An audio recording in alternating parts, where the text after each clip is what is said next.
Hey guys, so I've decided to redo chapter one of a series of unfortunate events, the Reptile Room, as the sound quality wasn't too great first time around. So he's going for the second time. Chapter one. The stretch of road that leads out of the city, past Hazy Harbour and into the town of Tedia, is perhaps the most unpleasant in the world. It is called Lousy Lane. Lousy Lane runs through fields that are a sickly grey colour, in which a handful of scraggly trees produce sour apples so sour that one only has to look at them to feel ill.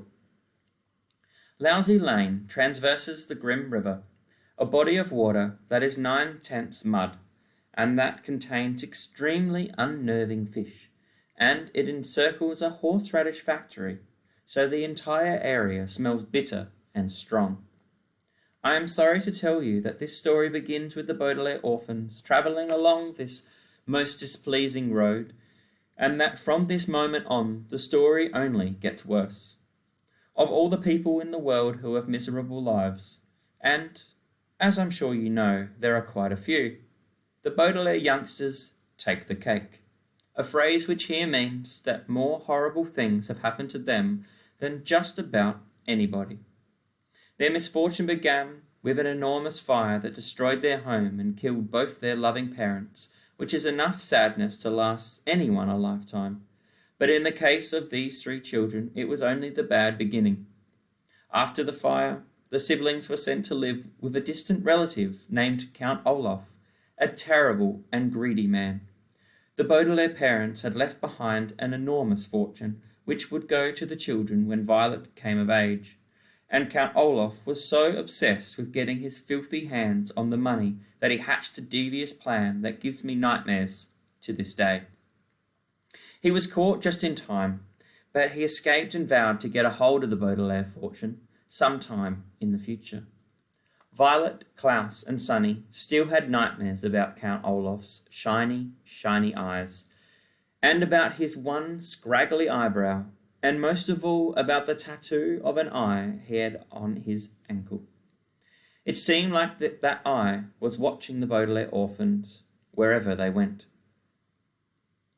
So I must tell you that if you have opened this book in the hope of finding out that the children lived happily ever after, you might as well shut it and read something else. Because Violet, Klaus, and Sonny, sitting in a small, cramped car and staring out the windows at Lousy Lane, were heading towards even more misery and woe. The grim river and the horseradish factory were only the first of a sequence of tragic and unpleasant episodes that bring a frown to my face and a tear to my eye whenever I think about them. The driver of the car was Mr. Poe, a family friend who worked at a bank and always had a cough. He was in charge of overseeing the orphans' affairs, so it was he who decided that the children would be placed in the care of a distant relative in the country after all the unpleasantness with Count Olaf. "I'm sorry if you're uncomfortable," Mr. Poe said, coughing into a white handkerchief, "but this new car of mine doesn't fit too many people. We couldn't even fit any of your suitcases. In a week or so, I'll drive back here and bring them to you." "Thank you," said Violet, who at 14 was the oldest of the Baudelaire children, and anyone who knew Violet well could see her mind was not really on what Mr. Poe was saying, because her long hair was tied up in a ribbon to keep it out of her eyes. Violet was an inventor, and when she was thinking up inventions, she liked to tie her hair up this way. It helped her think clearly about the various gears, wires, and ropes involved in most of her creations. "After living so long in the city," Mr. Poe continued, "I think you will find the countryside to be a pleasant change. Oh, here is the turn. We're almost there." "Good," Klaus said quietly. Klaus, like many people on car rides, was very bored, and he was sad not to have a book with him. Klaus loved to read, and at approximately 12 years of age had read more books than many people read in their whole lives.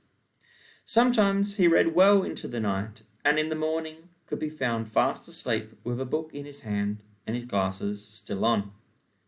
"I think you'll like Dr. Montgomery, too, Mr. Poe said. He has travelled a great deal, so he has plenty of stories to tell you. I've heard his house is filled with things he's brought from all the places he's been. Bax! Sonny shrieked. Sonny, the youngest of the Baudelaire orphans, often talk like this, as infants tend to do. In fact, besides biting things with her four very sharp teeth, speaking in fragments was how Sonny spent most of her time.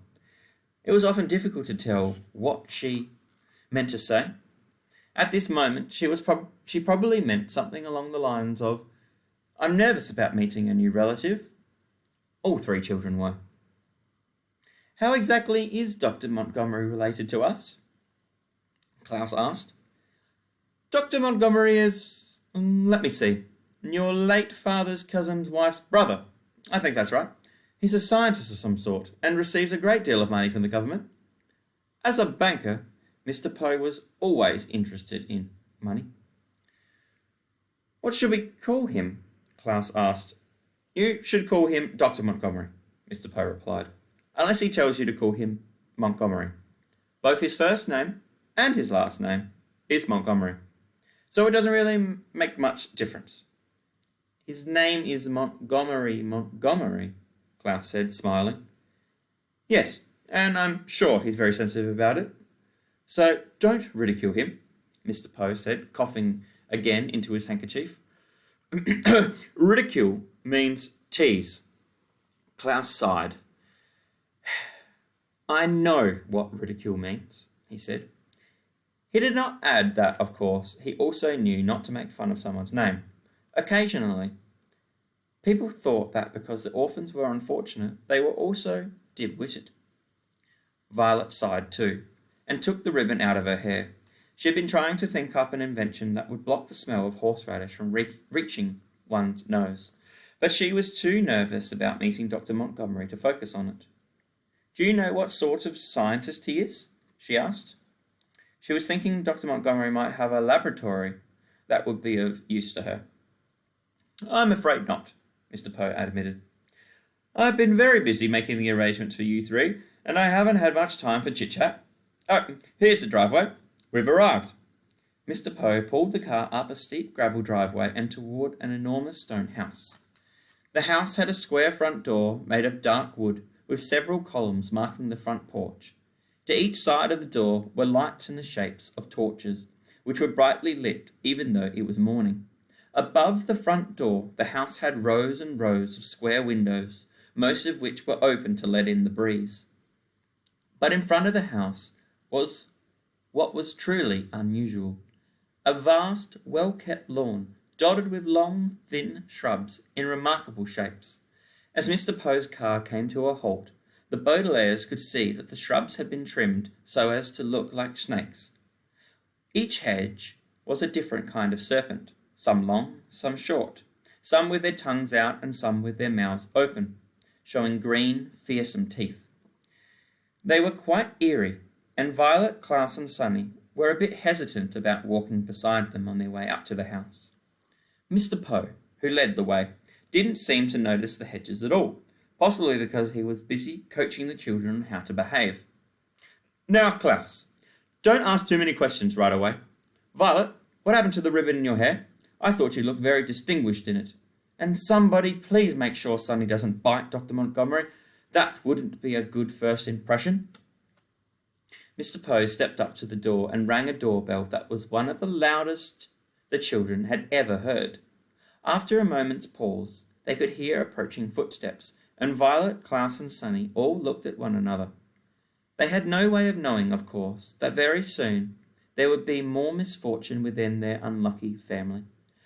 But they nevertheless felt uneasy. Would Dr. Montgomery be a kind person? They wondered. Would he at least be better than Count Olaf? Could he possibly be worse? The door creaked open slowly, and the Baudelaire orphans held their breath as they peered into the dark entryway. They saw a dark burgundy carpet that lay on the floor. They saw a stained glass light fixture that dangled from the ceiling.